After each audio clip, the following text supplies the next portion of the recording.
Praise the lord. ఈరోజు మనం మాట్లాడుకోబోయే అంశం స్తుతి.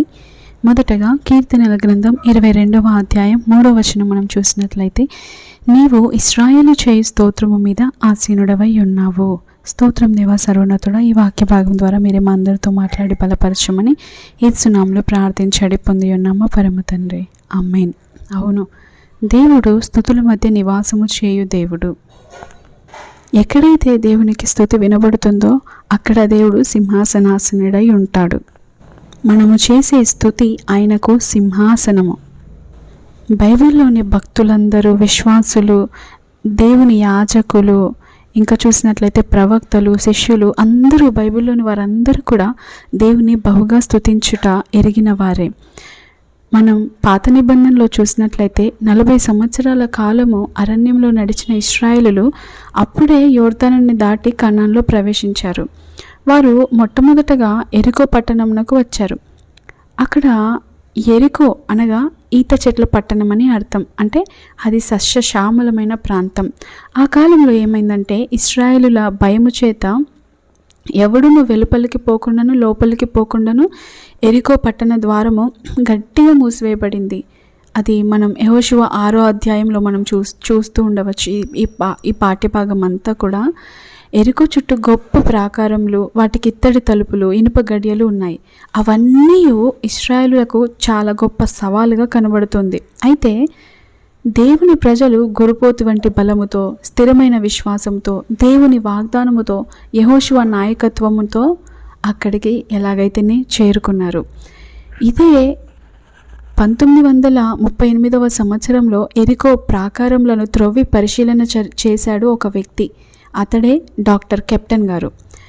ఎరికోలో 2 ప్రాకారములు అతడు కనుగొన్నాడు. ఒకటి 6 అడుగుల వెడల్పు కలిగినది, రెండవది 12 అడుగులు. చూసారా ఎంత బలమైన ప్రాకారములు, ఎత్తైనవి వాళ్ళు కలిగి ఉన్నారు. అక్కడ పందెం పెట్టినప్పుడు, ఒక పోటీలు పెట్టినప్పుడు దానిపై నుండి రథము కూడా వెళ్ళగలిగే అంత వెడల్పుగా ఉంటుందంట. అంత గొప్ప ప్రాకారములు.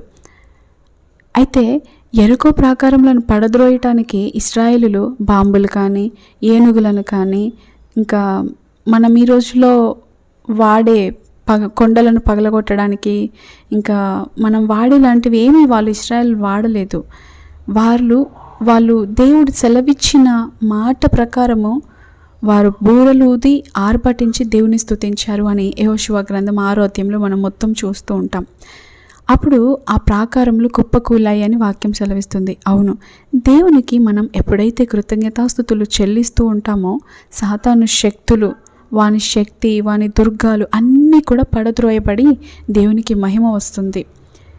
అయితే 7వ మారు యాజకులు బూరలు ఊదగా యెహోషువ జనులకు ఇలాగ ఆజ్ఞ ఇచ్చెను, కేకలు వేయుడి అని. యెహోవా ఈ పట్టణమును మీకు అప్పగించుచున్నాడు అని యెహోషువ చెప్పినప్పుడు 6 రోజులు కూడా వారు మౌనముగా తిరిగారు. 7వ రోజు కూడా మౌనముగా తిరిగారు. లాస్ట్ రౌండ్కి మాత్రం వారు తిరిగి వచ్చి గట్టిగా కేకలు వేశారు.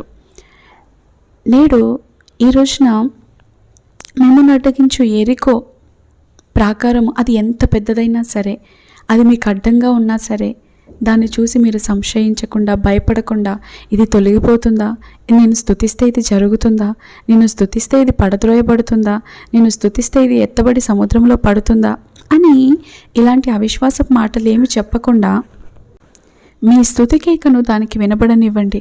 అప్పుడు అది కూలిపోతుంది. మీ స్తుతికేక విని అది కూలిపోవడానికి సిద్ధంగా ఉంది. మరి మీరు స్తుతించడానికి సిద్ధంగా ఉన్నారా? దాని స్వరము మిమ్మల్ని ఎంతో బాధపెడుతుంది కదా.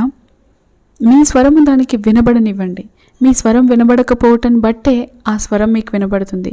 ఈ రోజున మీకు వినబడుతున్న అప్పు స్వరమే కావచ్చు, అనారోగ్య స్వరమే కావచ్చు, ఆర్థిక స్వరమే కావచ్చు, సాతాను స్వరమే కావచ్చు, శోధనల స్వరమే కావచ్చు, ఏ సమస్య స్వరమైనా ఈరోజు మీకు వినబడుతుంది అంటే మీ స్తుతి స్వరము, మీ స్తుతి కేక దానికి వినబడటలేదు. కాబట్టే దాని కేకలు అధికమవుతున్నాయి. ఇక్కడ ఎరికో ప్రాకారములు లోకానుసారమైన జీవితమందును, ఆత్మానుసారమైన జీవితమందును మనం ఎదుర్కొను ఎన్నో ఆటంకాలకు సాదృశ్యంగా ఉన్నవి.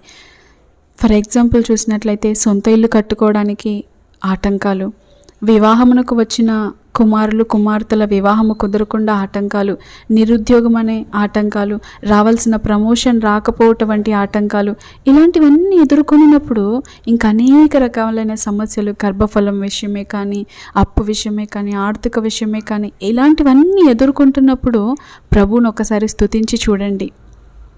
పూర్ణ బలముతో సంపూర్ణమైన విశ్వాసంతో స్తుతించిన ఎడల యెరికో ప్రాకారములను కూల్చిన దేవుడు మీ జీవితంలో ఉన్న ప్రాకారాలను కూడా కూల్చుటకు సిద్ధంగా ఉన్నాడు. ఎందుకంటే వాక్యం సెలవిస్తుంది, నిన్న నేడు నిరంతరం దేవుడు ఏకరీతిగా ఉన్నవాడు అని. ప్రభు మీకు తెరవబడిన ద్వారంనే ప్రసాదిస్తాడు. ఇదిగో తలుపు నీ ఎదుట తీసి ఉంచి ఉన్నాను, దాన్ని ఎవడు వేయనేరడు అని వాక్యం సెలవిస్తుంది. ఎఫెసీ పత్రిక 5వ అధ్యాయం 20వ వచనం మనం చూసినట్లయితే, మన ప్రభువైన యేసుక్రీస్తు పేరిట సమస్తమును గూర్చి తండ్రి అయిన దేవునికి ఎల్లప్పుడూ కృతజ్ఞతాస్తుతులు చెల్లించుడి అని అపోస్తులుడైన పౌలు ఎఫెసీలకు రాస్తూ ఉన్నాడు. ఈరోజున మనతో కూడా అదే చెప్తున్నాడు. మనమైతే కొద్ది సమయం స్తుతిస్తాము, తర్వాత మరలా అవిశ్వాస మాటలు మాట్లాడుతుంటాం, లేదా ఇష్టానుసారంగా మాట్లాడుతూ ఉంటాం. కానీ ఇక్కడ వాక్యం ఎల్లప్పుడూ కృతజ్ఞతాస్తుతులు చెల్లించుడి అని వాక్యం సెలవిస్తుంది. మన నోట ఎల్లప్పుడూ ఆయన స్తుతి దేవునికి వినబడుతూ ఉన్నప్పుడు ఏ సమస్య అయినా మన దరి చేరుతుందా?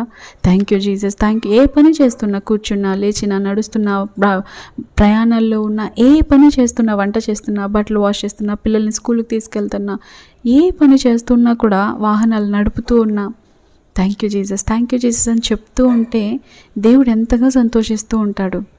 మన స్వరము దేవునికి వినబడుతుంటే ఏ సమస్య స్వరమైనా మన దగ్గరికి చేరుతుందా? అందుకే ఈ వాక్య భాగం ఒకసారి చూసుకొని ముందుకెళ్దాం. తెస్సలోనియులకు రాసిన మొదటి పత్రిక 5వ అధ్యాయం 18వ వచనం మనం చూసినట్లయితే, ప్రతి విషయంలో యందు కృతజ్ఞతాస్తుతులు చెల్లించుడి, ఇలాగూ చేయుట యేసుక్రీస్తునందు మీ విషయంలో దేవుని చిత్తము. ఎక్కడ స్తుతి స్తోత్రములు ఉంటాయో అక్కడ అడ్డములన్నీ కూడా పడద్రోయబడతాయి, నూతన ద్వారాలు తెరవబడతాయి. యెరికో వారికి ఒక అడ్డంగా నిలబడ్డది. కానీ ఎప్పుడైతే వారు కేకలు వేశారో, స్తుతి కేక వేశారో, వారికి అడ్డుగా నిలబడ్డ ఆ యెరికో గోడ కూల్చబడి వారికి ఒక నూతన ద్వారం తెరవబడ్డది.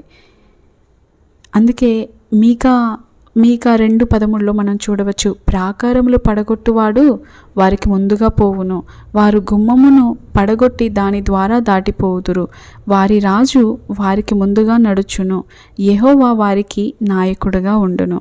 ఈరోజు నా దేవుడు మీ జీవితంలో నాయకుడిగా ఉండి మీకు అడ్డు వచ్చే ప్రతి అడ్డుబండలను కూల్చాలి అని మీరు ఆశపడుతున్నట్లయితే అది మీ స్తుతి ద్వారానే జరుగుతుంది. మీ నోరు బాగుగా తెరువుడి, నేను దాన్ని నింపెదను అని వాక్కు సెలవిస్తూ ఉంది.